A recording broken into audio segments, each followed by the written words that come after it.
My name is Don Parada, and I'm the president of the California State Senate. And I am gathered here today with two of my colleagues, Mike Machado and Ellen Corbett, who have been working on this issue for months. They will speak momentarily. We also have with us the city attorney of the city of Oakland, John Russo, who has been working on this as well and has really set the pace locally for what we're trying to accomplish statewide. A few weeks ago, Acorn held a public forum in East Oakland, and I have to say that the stories that we heard about foreclosures were really heartbreaking. Just like Dorothy Hicks, whose house is behind us, thousands of Californians are desperately in need of trying to hold on to their homes. And when people like Dorothy are forced out of their homes, everyone loses. Dorothy's family, the neighborhood, the larger community, and people who depend upon them. Once that happens, foreclosures can bring property values down and attract blight. That in turn cuts property taxes and the revenues for local schools and local services. And for communities like Oakland that are struggling to provide adequate education for our students, proper number of police officers for our streets, help for those who cannot help themselves, this is money that is just going and will not be seen again. California is particularly hurt, as you might expect. It has 7 of the nation's 16 urban areas with the highest foreclosure rates in the country. And if you look at particularly at the Central Valley, and you start in Sacramento and you go down through to Salinas, there's a big swath there where tens of thousands of foreclosures are occurring. And then if you go down further south into the Inland Empire, San Bernardino and Riverside, that story is being repeated. We cannot allow the subprime mortgage crisis to devour California's communities one by one. That's why we're here today, to talk a little bit about what it is that we're doing. When we go back into session January 7th, we will introduce legislation, urgency legislation, which means it will take effect as the governor signs it, that deals with people who are currently in situations of desperation and then prevent this hopefully from occurring again. The biggest thing that we intend to do is require by law that lenders meet face-to-face with the borrowers that they're foreclosing on. You hear story after story of people can't get anybody on the phone, people get hung up on when they're talking to somebody, the loan originator is long gone and they can't figure out who they're supposed to talk to. Most of the time they talk to no one. And so what we're saying is you're all going to come out from under the shadows. You're going to come out into the light of day. You're going to sit down and talk with people and look them in the eye before you say we're going to foreclose. We also want to make sure that we protect the neighborhoods where the foreclosures occur. There was a story run recently that where 11 homes on a street, 7 of them were in foreclosure. And you can go around now in California and see houses that are being shuttered. But worse than that, you see houses where people are being forced out and nothing's happening except the house is beginning to deteriorate. So we'll have legislation that will require that if the properties are not maintained by the holder of the note, if they're foreclosed and abandoned, that $1,000 a day fine will be assessed if they don't keep that property up consistent with the rest of the neighborhood. It's very simple that if it happens in a neighborhood, if a house is vacant for a while, many things happen, all of which are bad. And so we want to make sure that the neighbors whose property values already will begin to tip and drop are not also going to be affected by a house that becomes an eyesore and a festering sore in the neighborhood. And we've saw examples late this fall where swimming pools were allowed to continue to hold water, and they became breeding grounds for mosquitoes about the same time that we were allocating millions of dollars to fight and combat West Nile disease.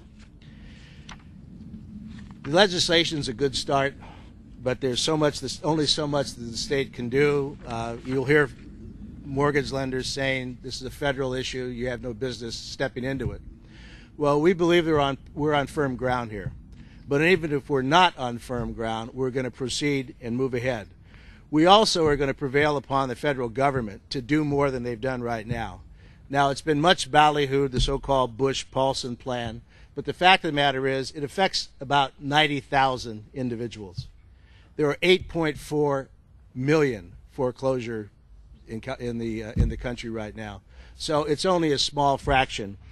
Without getting into any details, particularly ones that I don't understand, two things that clearly need to be done at the federal level. One, you got to freeze the loans right now so that people are not going to be rolled out. And secondly, we have to expedite the opportunities for loans to be reset in a way and in a manner that is fair. There have been people who have said, you know, well, what about those who played by the rules and made their sacrifices and are up to date? Well, this is a problem for everybody, as I just indicated. No one benefits by what's happening right now. No one. And so if your neighbor next door is in foreclosure and you're not, I don't think you're going to take much delight in the fact that they're going to be thrown out most times because they had somebody playing fast and loose with what they were told they could do and what they could get. You're not going to feel any better that they're no longer there. That house is vacant. It's a problem now for you as well as anybody else. So I'm just not buying that, the theory that people say. I have had nobody that I know living in a neighborhood where there have been foreclosures that have said it's not fair to help my neighbor. I don't want you to help them because I've played by the rules, and what about me? No one has said that to me. It's only been in the media, and I know the media didn't say that, so obviously it has to be some really smart people in the banking industry that have told us that. So with that, I'd like to introduce Mike Machado, who has been doing this for a lot longer than most people would realize. But when he walked in, he got a big hug from Dorothy today, so obviously she knows what he's been doing. And then after that, Ellen Corbett. Thank you. Thank you, Don. I met Dorothy Hicks about 6 months ago. She came to a hearing that we had, one of a series of hearings on the subprime and the foreclosure process. She was brave enough to come before the committee and talk about her problem. I have jurisdiction over the Department of Real Estate and Department of Corporations, which oversees lenders in California. They were there in the room. We pointed to the Department of Real Estate and said, you have an issue that needs to be dealt with. They engaged, and we're happy to hear the outcome is that Dorothy is able to keep her house and has been able to work out the imminent foreclosure she was facing. I come from Stockton, and Stockton is noted for having the highest rate of foreclosures per capita in California right now.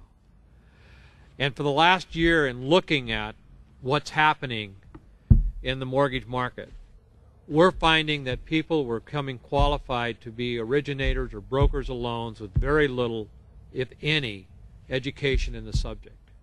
And they've created a lot of bad loans. They created problems for people by using deceptive practices to state income without verification, and oftentimes changing the information that was provided by the potential borrower in order to be able to affect the loan. Why? Because of the tremendous amount of commissions that was made available. And then major lending companies would take and accept and fund those loans.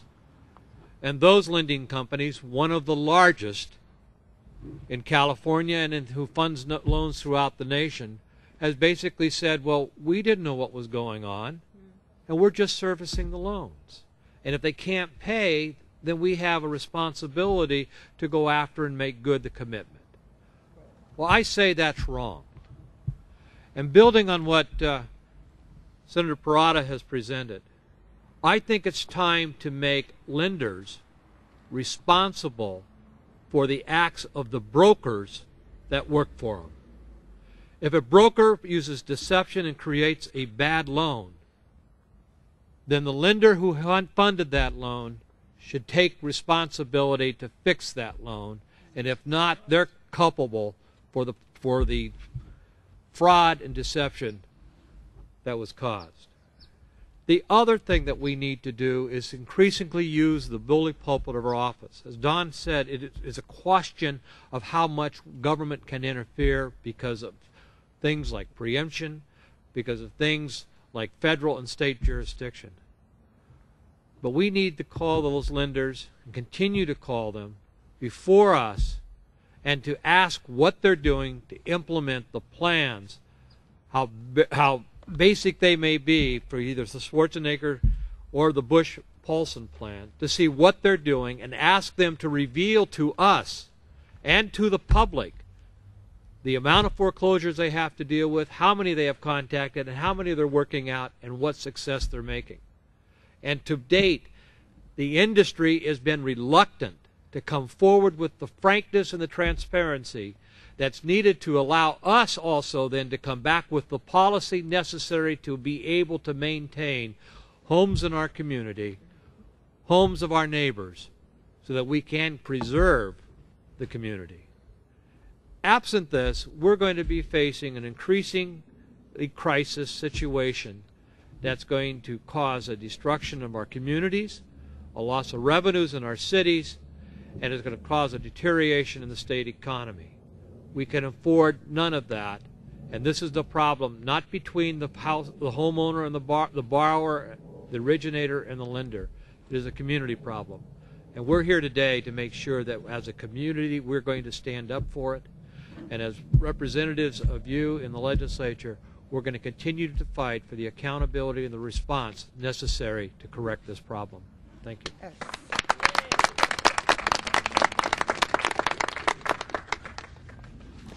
Thank you very much. I first want to thank Senator Parada and Ms. Hicks for inviting us here to this neighborhood in East Oakland, because this is the neighborhood that I grew up in. And this is where my father bought his first home.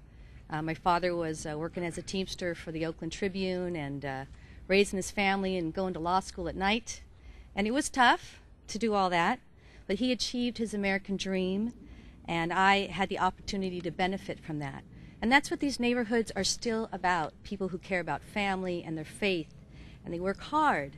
And people like Ms. Higgs should have the opportunity to be able to continue to live that American dream and that California dream.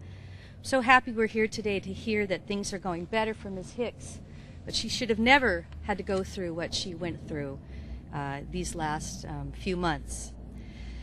The numbers of foreclosures are staggering. If we don't act now, the American dream will be lost. It will become the American nightmare. And that's why we're here to talk about this legislation that Senator Prada will be introducing. You know the numbers. 7 of the top 16 metropolitan areas with the highest rates of foreclosure are here in California, so it hits us hard. Nearly 500,000 California homeowners have already lost their homes from loans negotiated between 1998 and 2006. And more than 52,000 homes have been lost to foreclosure just in 2007. More than 172,000 California homeowners have defaulted on loans in the last 9 months of 2007. So this is a very serious situation. Families are losing their homes. It's destroying their credit. We need responsible lenders who will assure home buyers and understand their rights and obligations. Because after all, it's a partnership. You know, a bank, a financing company, and the homeowner has an opportunity to work together to do something about this. There are things that we can do legislatively. As the Pro Tem said, we stand on firm ground. We do have the ability to do many things to affect the current crisis. But we also have the opportunity, as Senator Parada said, to use our bully pulpit and to make sure we let the people in the financial industry know that we want to work with them and we want them to work with us and do what they can to keep these people in their homes. The legislation that we're talking about will allow for notice and allow certain consumer rights and let people understand when resets are happening and make them sit down and talk with them to rework these loans so they can stay in their homes. But we need to continue to let them know that we're serious about taking care of these people in our neighborhoods. After all, this is the time of year where people talk about and think about gathering together with their families in their homes. So let's do what we can to make sure that this holiday season, we do what we can to make sure they're in their homes next holiday season. Thank you all. One other thing I want to make mention of, we are asking all of our district offices in the Senate to act as service centers so that when people have problems, we can help direct the traffic and help them navigate the heavy seas that they find themselves in. It's not that we're expert in this, but we do know how to lean on agencies, bureaucrats, and I think it'll do us all wonders, at least psychologically, if no other reason, when Mike and Ellen start bringing some of these lenders before their committees and making them answer questions. But again, we want to make sure that people who are being hurt, people who have been hurt, who may be hurt, have the benefit of meeting face to face with someone who is trying to throw them out of their homes. And if we accomplish that, we've done well.